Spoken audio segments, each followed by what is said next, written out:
I was doing a session with Joann.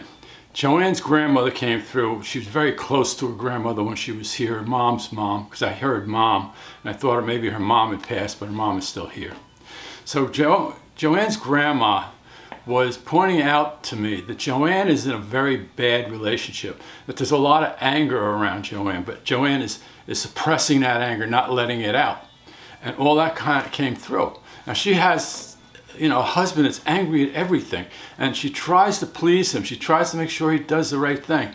You can't please somebody that's angry like that. I mean, if you do a perfect dinner but made mashed potatoes instead of French fries, that's what they'll find. They'll say you didn't make French fries. It's always an excuse. Do you understand? People just want to be angry. And angry is not healthy for you. It causes illness, it causes distress, it causes depression. Anyway, it came out that Joann was dealing with this, and she was dealing with the best she could. Nobody knew she was angry. She when her husband made her angry, she knew she couldn't express that anger because it would cause him to get even more angry. Okay, and then all of a sudden, well, there was an aunt. Her dad's aunt was with me as well, and then all of a sudden, Joann's grandfather came through. These are both mom's parents, and they were very close with her. Mom was very close with her parents, so was Joann, and especially the grandmother, as I said. So anyway, grandfather showing me alcohol. Now, I wasn't sure if he was an alcoholic or if he was drinking, but then it came out that it's actually for Joann's husband, the angry man. Joann's husband had a drinking problem. And his drinking was to mask his depression. He was self-medicating, as many often do. And so we're talking, about this anger, and she's concerned about her kids. I mean, this woman's a caregiver. She cares about everybody. She wants to help everybody. She wants to make sure her kids are okay. Yeah, I know, mothers. Not all mothers are like that. Trust me, I've had a few, okay? And so, So ultimately what came out was Joann needed to confront her husband. It came out that, and I told her that she was getting angry at the news and everything else, and a lot of people do that. A lot of people allow the news to affect them. Well, you're listening to somebody else's opinion. It doesn't matter where. I'm not getting into that. Don't get into that in my comments. Please also comment.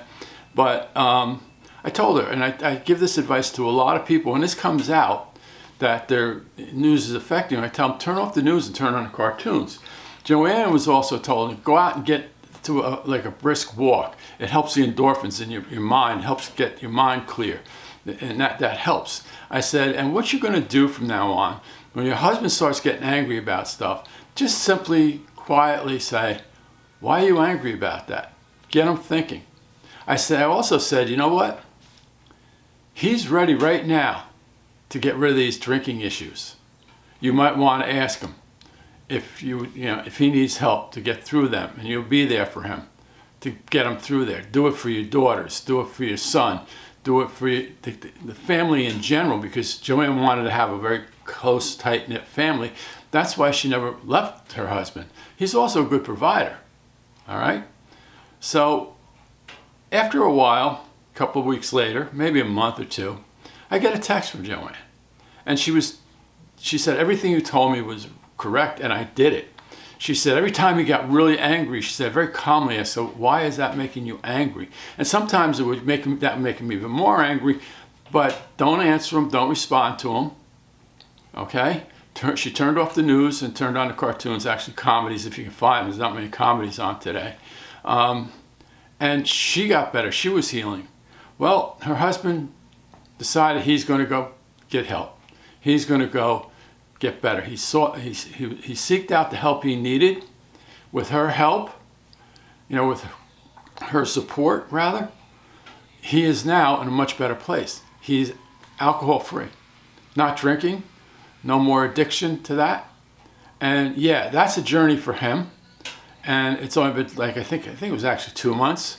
So I'm hoping he's going to stay on that journey, but I think he will. I got the idea that he was so so upset. So it didn't work for him. He was unhealthy. He didn't feel right. You know, he was just in turmoil all the time, and he didn't like that.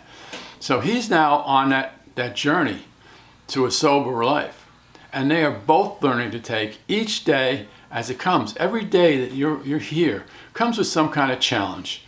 Okay, it's how you deal with those challenges that gets you through. Don't let all these challenges just pile on.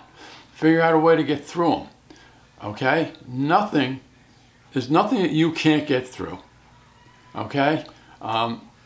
It all has its own level. I'm not going to go through all that, but there's nothing you can't get through if you just keep your mind, keep yourself focused, let the fog of depression, blow away. Because when you're depressed, there's nothing you can see that's correct. You can't see things as they are. You can't see things the way they are and the way you need to deal with them. So anyway, folks, listen, I've spoken about anger a lot, but this is a little different. I've told you an actual situation. All right? So don't let anger ruin your life. Don't let anger ruin your health. Don't let anger ruin your mental health. Don't let anger cause you to drink or get into some other sort of addiction that'll just continue to take you down and just destroy your life. That's completely up to you. You can do it. Believe me, you can do it. You set your mind to it. You can do it, but you got to seek out help. You got to get help from others. Okay? Like I said, Joann was a caregiver.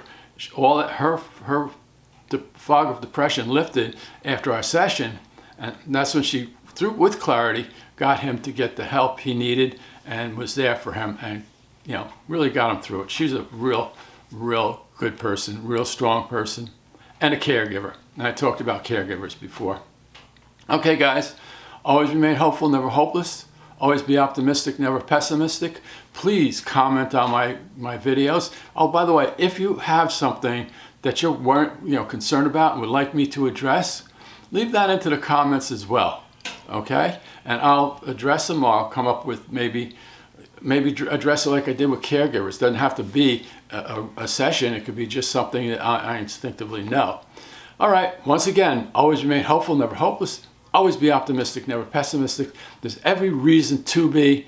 Don't let outside influences ruin your life. Don't do it. Bye for now. Have a great Sunday.